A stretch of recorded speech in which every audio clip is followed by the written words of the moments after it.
Secretary Andanar. Also, this morning we will have the President of Pagbabago Foundation, Mr. Chito Sobrevenia, and our Chief of the Philippine National Police Director General Roland Dela Rosa. Ladies and gentlemen, the Secretary Andanar.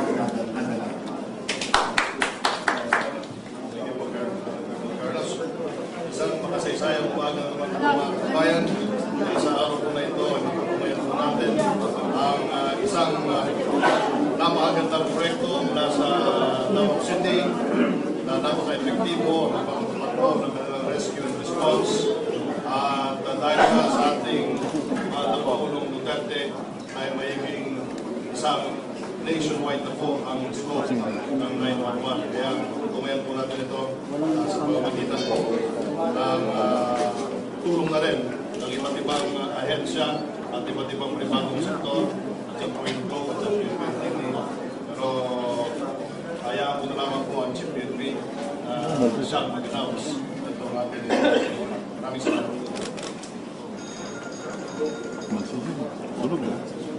Sunog. Magandang umaga po sa ating lahat. As you may know, for 14 years now, Metro Foundation, in partnership with the Rotary Club of Manila East, Philippine Savings Bank, and the Philippine National Police, annually pay tribute and honor exceptional members of the PNP who champion community involvement and community engagement, both in preventing crime and solving crimes. This morning, allow me to share the very good news to all of you as we celebrate the 24th Police Community Relations Group founding anniversary. May I invite Police Senior Superintendent Mario Navarro Rarisa Jr.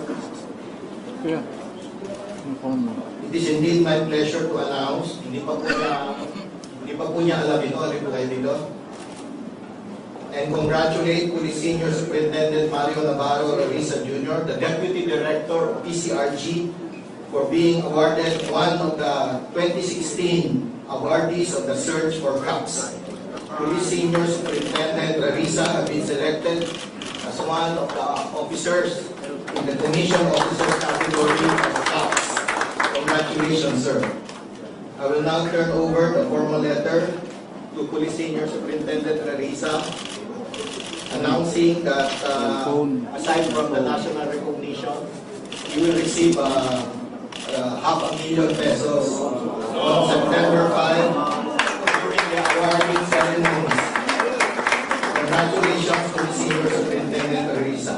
I take this opportunity to also ask all our police commission officers and the commanders in the field to nominate their outstanding police officers for our 2017 edition. Maraming salamat. Thank you.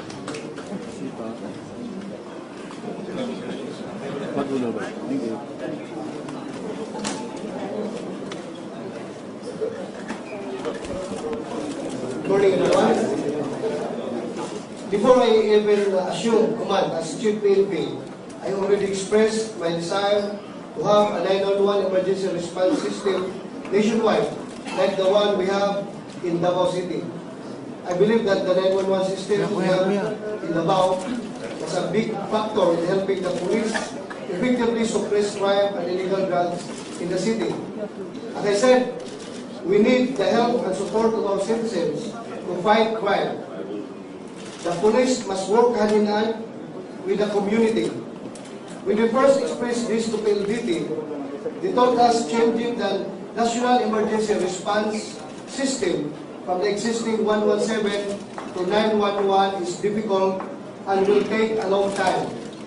But when we told them that President Duterte is giving the police only 3 to 6 months to make the Philippines drug-free, meaning we shall have eradicated all big syndicates, stop new illegal drugs from coming in the country, and significantly lessen the supply and suppliers, pushers of illegal drugs. PLDT responded to the challenge and committed to deliver it in 30 days. From the day one I assumed command, so now, August 1, I exactly exactly 1 month of my assumption as Chief PNP, we now have 911 as the nationwide emergency response number. Palakpakan po natin yung PNP.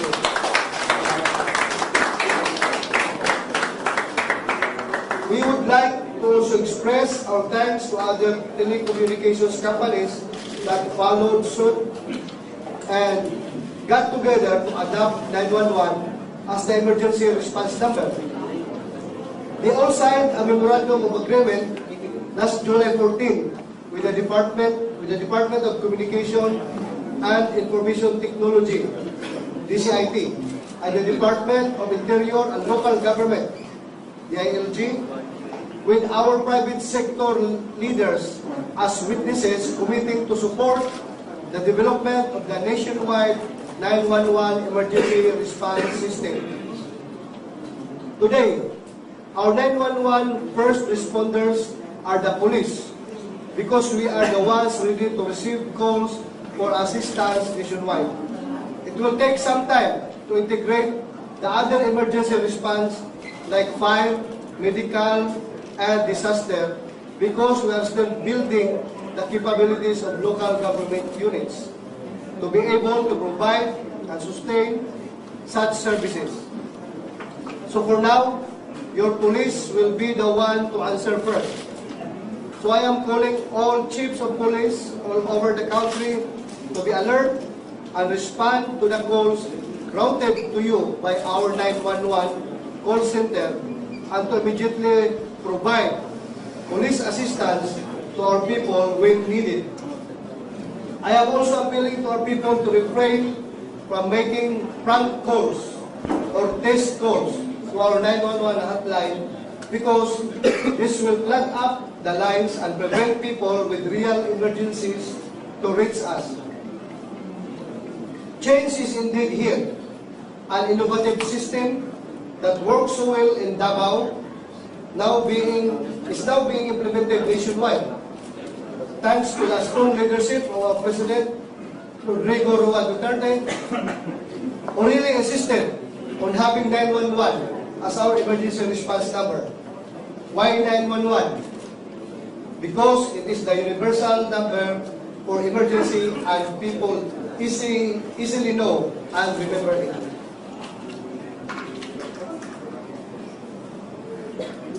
That's all. Thank you.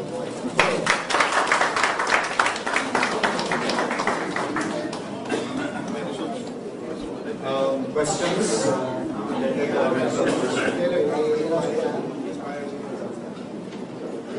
As of 7 o'clock this morning, Monday, August 1, 2016, the following are observed by the National Operations Center relating to the activation and launching of emergency hotline 911 on 01 a.m. August 1, 2016.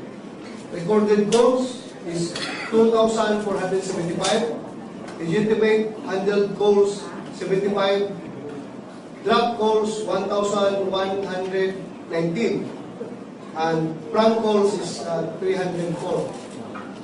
Various calls for emergencies were responded by the joint PNP, BFP, and DOH responders calls for assistance, which are ambulance assistance, amok, vehicular accidents, creating trouble, drug racing, drinking in public places, harassments, illegal drug posing, riots, and other emergency calls from Filipino citizens asking for 911 response. The PNP's 18 police regional offices, 85 police provincial offices, 20 city police offices, 117 city police offices, 1,494 municipal police stations, and 5 districts of National Capital Region Police Office were alerted to response with their available resources since July 29, 2016. The Chief PNP is warning the 304 prank callers and the would-be callers to refrain from doing prank calls. The 911 system is currently tracking the prank callers, and we will make sure that you will be unmasked and arrested. Thank you. First question from Pagbabago. Dante, kasi also na talagang alam natin mas may mga crop waters. Paano yun? We have our own way of knowing them. But di natin sa masyadong bigyan ng importansya. Marami yung tayong kahabol ng mga kriminal. Hindi sila gaalong kriminal. Yan, mga naguloko lang yan. But yun nga lang, kailangan natin sabihan sila na to refrain from doing such because it will result to plugging our lines and imbis na yung talagang legitimate na calls, emergency calls, hindi natin na-address. Dahil nag-plug up ang linya. So, we have to refrain from doing such. Sir, response time. Response time. Ideal. Meron na tayo nakuha ng response The time. last time was 10, down to 7 and 5. So, 10 down. Start, then naging 7, then naging 5. Kasi ito, yung look natin kasi, kulitado yung directly dun sa mga unit commanders. At pag yung unit commanders ang na-inform personal, talagang mabilis yung responde dahil they are the commanders. Sir, sa clarification po ng rate, is it 5 pesos per load or 5.50? Pero ang gusto ni Presidente for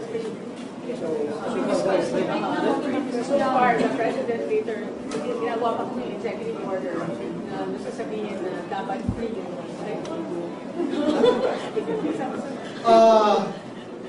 The President wants it to be free like in Davao. charge like in Davao. Ano? As soon as the executive order is signed by the President. So sa ngayon, yung mga tumatawag kayo sa globe, yung babayad sila? 5? Yes. Paano yung recurring charges? Papahawa ko sa status ko. Meron may charge. Oo, may recharge ka pag globe at sa smart. Meron. Ha? 50? Baka we can ask it.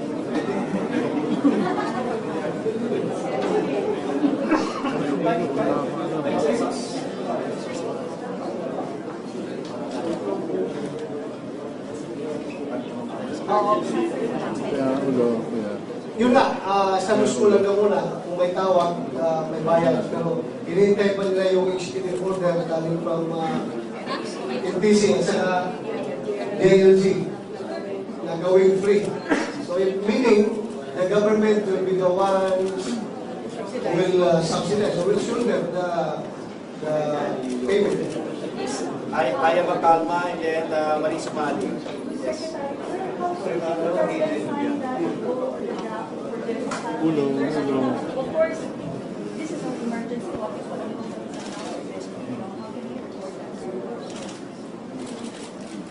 The Office of the Executive Secretary is already drafting the executive order.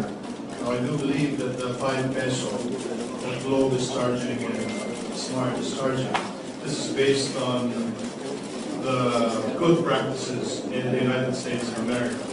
I understand that Rescue 911 or 911 in the United States, they do charge, and one of the reasons why they charge is for to discourage the prank callers. Marisa Mali. Sir, if just to follow up on that question, how will you reconcile now being able to prevent prank callers, but at the same time being able to help? Kasi we're not as rich as America. Of course, they will be charged that much. But It's part of the civic responsibility of every Filipino to act responsibly and to help each other. And I guess government has, as the JFK said, right? As JFK said, it's not what your country can do for you, but what you can do for your country. So we also expect the citizenry to be cooperative toward them. yes, but I mean, sir, specifically, yung magiging hakbang, how will you reconcile kung magkakaroon na ng executive order to make it free? Paano naman ang magiging hakbang to prevent the prank callers? This is where technology comes in. And I do believe that PLDT and Globe have the technology to avoid or to track down the prank callers the minute that they call again using the same number. Sir, meron pa ba last na? Sir, yung kasi sinabi niyo, kasi sabi niyo right now, wala kayo sa mga But as early as now, pwede na rin, of course, itawag, and you'll be the one to coordinate. Yes. Paano ang magiging proseso? Every emergency can be called, can be responded by the 911. We will course it through the police infrastructure na nagawa na establish natin.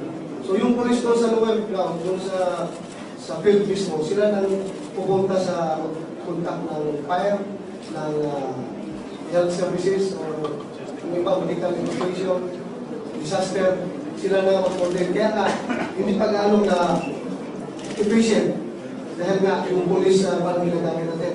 But once na-establish na yung para sa fire, para sa medical, ano yan, from National Operation Center, diretso lang bago doon sa fire, hindi na dadaan sa police. Right now, dadaan pa muna sa police, yun lang sa akin muna na-establish. Sir, how will you manage yung reaction na hindi nakapag-respond on time yung ating mga police? Or wala sumasagot? Wala sumasagot? Yeah, opo. Sa ngayon, ilan yung pala din? Ilan yung call center pala din? Ay, mamay? 18 regional officers po. 18. Sa call center, 45 seats. Sa ngayon, ang ating call center is being manned by 45 call takers. 45. So, pag yan ay nag-turn up, yung capacity ng 45, talaga, mayroong hindi matitake yan. But we are doing our best na accommodate lahat ng calls talaga. Is there an assurance that hindi pagpapasapasahan? Kasi nung hintay ni Secretary Sueno mismo, pati siya mismo, pinagpasapasahan ng mga sumasagot sa call center. Wala na yun. Hindi lang ginamit nun yung one-man safety yun, di ba? Kaya ito ngayon, yung one-man na ito, pulis na talaga nagmano ito. Yung one-man safety, hindi yung sa pulis. Sa DLG yun, kaya baka relaxing sila. Ito sabi nga sa PNP, mag-manders talaga ang may hawak ng number yan. First, how will the 911 check? Yan. May consider yung 911 na isa na lang. Sa next question from Bea. Yan. Sir, when you're done with conflict, people are familiar with how the Davao 911 works. What's the process? Like, I call, it goes. Parang ano yung steps na itinig ng call, sir, bago eventually dumating sa unit, who will respond? Ang sa Davao ay napakabilis. Pag ikaw ang caller, tumawag ka dahil ka 911. Sir, meron na baril dito. Sabi mo yung nabaril dito, yung nag-take ng talagang dublitso na yan sa Tactical Operation Center ng PNP. May nabaril sa ganitong lugar. Automatic yung 911 naman ay yung top road is may contact doon sa lahat ng police units through radio. Respond ka agad. But sir, sa national scale, how does it work? Dadaan pa sa yung sa pulis na talaga nakuha din yan. Kaya, dadaan yun doon sa PROs na concern, din pupunta sa province, din sa munisipyo. Ano magiging trabaho ng police? Kunyari may tumawag na may nabaril dito. Ang police kasi yung nangyayari, nakikita namin ngayon, kunyari may nabaril, may na-aksidente, at doon yung police, pero hindi nila magalaw yung pasyente dahil wala silang kaalaman kung paano siya first aid yun. Ang mga police po natin ay tulungan din tuturuan yung maging first aider o mag-iimbestiga lang mismo dun sa crime. Sa ngayon talaga yung police operational procedure namin ito nalinggan. Hindi makialam ang police. Talaga ang police ang tawag ng medical practitioner dahil pag ginalaw ng police, ma-activate yan. Unlike sa Davao, pag tawag mo na gano'n, may vehicular accident na gano'n, ang mag-respond yung 911 na rescue vehicle. Nandun na yun, may equip din, may nurse, may doctor. Dito na yun, they can conduct yung first aid agad. So ang police nandoon lang to secure the crime scene, which is a crime scene, para ma-preserve yung crime scene. So sir, yung 911 natin din, gano'n ang nangyayari? May mga first aid? Wala pa. Police, kaya sinasabi natin, this is purely police response, meaning response to crime and emergencies and police assistance. Saka na natin integrate yung sa medical at saka sa fire. Sir, yung timeline for it to eventually reach that point na emergency services na talaga. Ay hindi pa namin kayo mabigyan ng mga exact. solusyon po dito ay hindi pwedeng isang ahensya lang. Kailangan po ay isang komprehensibo at structural solusyon. Hindi lang po yung Philippine National Police. Dapat po ay yung long-term plan, as I understand, Chief NP, ay yung long-term plan nito ay kasama rin yung local government units. And I do understand na sa lahat po ng LGU sa Metro Manila, yung equip po na magkaroon ng diversion ng tawag mula sa 911 to the LGU. One is Taguig, Marikina, if I'm not mistaken, yung syudad po ng Maynila. So, just to manage the expectation of the public, yung pinakamagandang example ko dito, yung Davao City. Dahil yung Davao City, meron pong comprehensive plan that involves not only the Philippine National Police, but also involves the local government units. Hanggang doon sa barangay at sa purok. So once we get the cooperation of all the local government units, not only in Metro Manila, but the entire province, that is the only time that we will see this project through successfully 101%. Kaya yung ang panawagan ng ating gobyerno, ng Administrasyon Duterte, ang makipagtulungan po ang local government units para mas maging successful po yung ating ito. So, George Lindes from CNN. How equipped our what wouldn't get answered.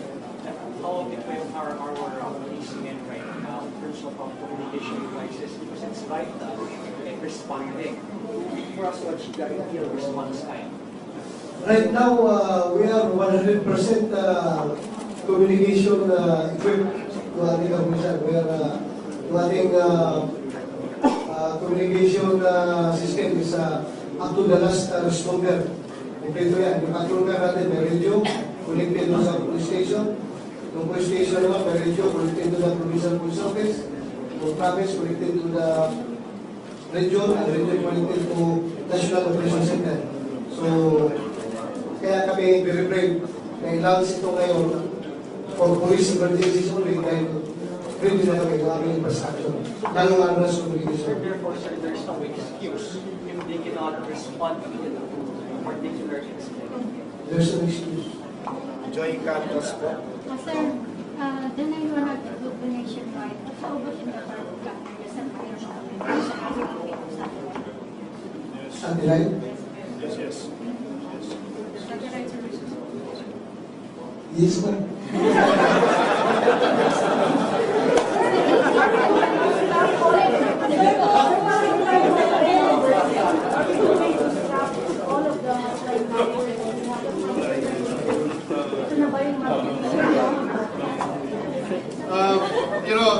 Everything is, we are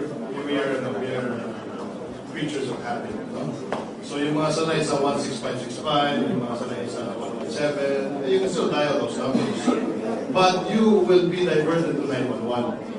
So ngayon, hanggang yung 8888, ito po ay para doon sa red tape at corruption. At para po naman doon sa nangailangan ng agarang tulong, 911, may reklamo, may sunog, etc. So yung 117 will still exist until such time that we all get used to 911. Now, meron pong infrastructure yung 117 na existing. At meron din po sila mga best practices doon na dapat natin magpatuloy. So, ang mangyayari po dito ay we will subsume yung 117 under 911. Tama po ba? By January 1, 2017. Sir, paano malalagot yung mga police natin sa mounting na yung complaints sa kanila? Strike 1, strike 2, strike 3 ba tayo? Ito, sabi nga ni Secretary Andanar, today rin simultaneously nilalaw sa atin yung 8888. That is the complaint hotline. So, direct yan to the President. Siyempre nyo, kung kayo hindi nirespondihan ng polis, tawagin ng 8888, diretso kay Presidente yan, sigurado mamalasin yung polis pag hindi gumagalaw. Diba? So, kung nag-complement it, sabi yan, 911, pag hindi na-respond ng 911, you resort to 888. Kung 10 ngayon, hindi kami election ng police sa 911. So, direct kaya sa office ng Presidente. So, yan lang muna, yung infrastructure na available for us. Sir, clarify lang po ulit. Sir, kahit ibang text ba to?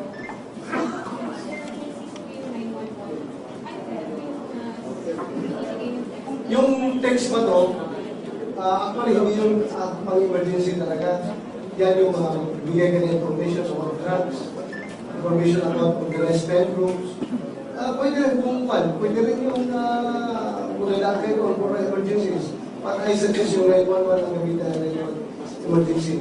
Yung sa akin, yung text yung bato, yung mga information, gusto yung parang sa video. Sir, si Bio, namin siya, nagbigan. Yan, doon yung paraan.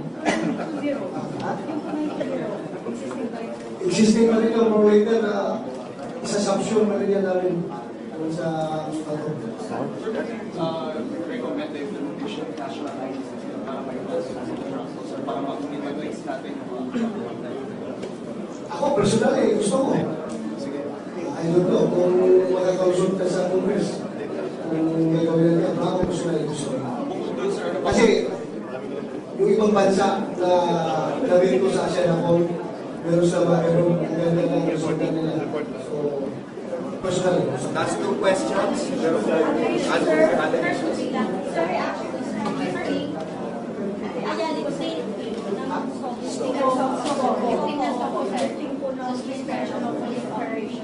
unilateral ceasefire. Yeah, the president has said his words. So, magtulong lang tayo. Magtulong. Which means, This means yung police operations, normal police operations and military operations. Patuloy. Well, yeah, we expect to be done. Last question. Last Kasi question. sa yung kabila, kasi hindi naman daw yun, hindi naman naka-stay o naka-scale doon sa baba. Kaya daw, hindi naman yung operation na military. Parang too early naman to leave naman daw. Sino bang nag-violate? Sino bang naging aggressor? Hindi naman kami. Di ba? Sila naman ang nag-ambos. So, anong basis na sinabi ng Presidente yan? Dahil doon sa ginagawa nila. Kami naman nag-over ng gano'n. Tapos, ayaw na lang gusto ko na gagawin natin. So, that led to the decision of the President to suspend yung sumpo natin. Sir, is there an ongoing investigation right now? Kasi sinasabi nila ka doon, mukhang mali ang informasyon na ibigay sa Pangulo dahil hindi naman daw grupong mismo ng mga NPA na legal, kundi yung parang mga sympathizers na ibang grupo ang sinasabi na nag-atake. So, is there an ongoing investigation on the part of the police dun sa nangyari doon? Okay, may investigation. Marami natin yan. But we cannot question the President's wisdom on lifting the sumo and the sumo. Sir, yung status ng ibang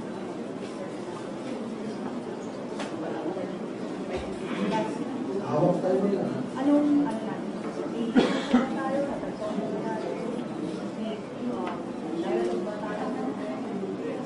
Ongoing yung rescuing local force natin sa military nila. Okay, thank you very much po. Thank you for coming this morning for the press conference of Secretary Andanar, GPNP, and the Metro Foundation. Maraming salamat po sa inyong pagdalo.